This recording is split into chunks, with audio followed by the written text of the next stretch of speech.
Acts 23.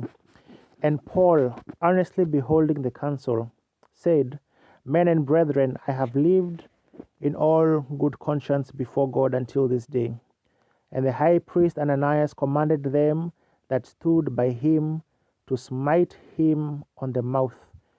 Then said Paul unto him, God shall smite thee, thou whited wall. For sittest thou to judge me after the law, and commandest me to be smitten contrary to the law? And they that stood by said, Revelest thou God's high priest?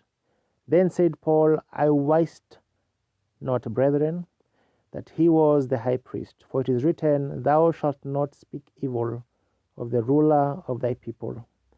But when Paul perceived that the one part were Sadducees and the other Pharisees, he cried out in the council, Men and brethren, I am a Pharisee, the son of a Pharisee, of the hope and resurrection of the dead I am called in question. And when he had so said, there arose a dissension between the Pharisees and the Sadducees, and the multitude was divided.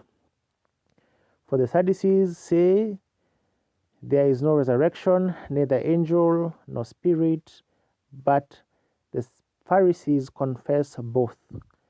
And there arose a great cry, and the scribes that were of the Pharisees' part arose and strove, saying, We find no evil in this man. But if a spirit or an angel has spoken to him, let us not fight against God. And when there arose a great dissension, the chief captain, fearing lest Paul should have been pulled in pieces of them, commanded the soldiers to go down and to take him by force from among them, and to bring him into the castle. And the night following, the Lord stood by him and said, Be of good cheer, Paul, for as thou hast testified of me in Jerusalem, so must thou bear witness also at Rome.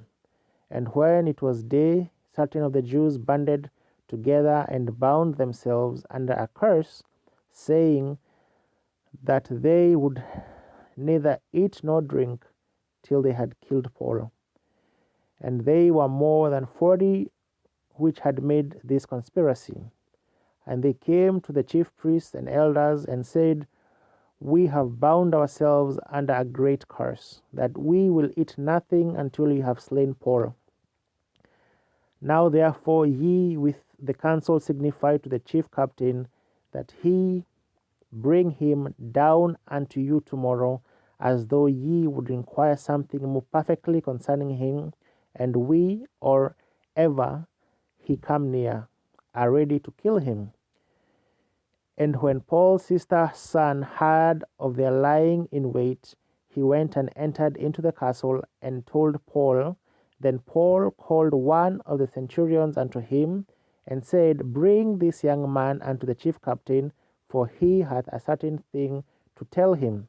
So he took him and brought him to the chief captain, and said, Paul, the prisoner called me unto him, and prayed me to bring this young man unto thee, who hath something to say unto thee. Then the chief captain took him by the hand, and went with him aside privately, and asked him, What is that thou hast to tell me? And he said, The Jews have agreed to desire thee that thou wouldest bring down Paul tomorrow into the council, as though they would inquire somewhat of him more perfectly.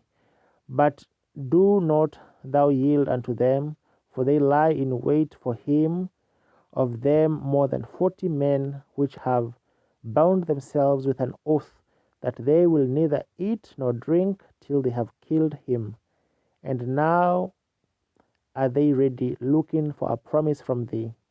So the chief captain then let the young man depart, and charged him, See thou tell no man that thou hast showed these things to me. And he called unto him 2 centurions, saying, Make ready 200 soldiers to go to Caesarea, and horsemen 70, and spearmen 200, at the third hour of the night. and provide them beasts, that they may set Paul on, and bring him safe unto Felix the governor. And he wrote a letter after this manner: Claudius Lysias, unto the most excellent governor Felix, sendeth greeting. This man was taken of the Jews, and should have been killed of them. Then came I with an army, and rescued him, having understood that he was a Roman. And when I would have known the cause wherefore they accused him, I brought him forth into their council, whom I perceived to be accused of questions of their law, but to have nothing laid to his charge worthy of death or of bonds. And when it was told me how that the Jews laid wait for the man, I sent straightway to thee, and gave commandment to his accusers also to say before thee what they had against him. Farewell. Then the soldiers, as it was commanded them, took Paul and brought him by night to Antipatris. On the morrow they left the horsemen to go with him, and returned to the castle, who, when they came to Caesarea and delivered the epistle to the governor, presented Paul also before him. And when the governor had read the letter, he asked of what province he was. And when he understood that he was of Cilicia, I will hear thee, said he, when thine accusers are also come. And he commanded him to be kept in Herod's judgment hall.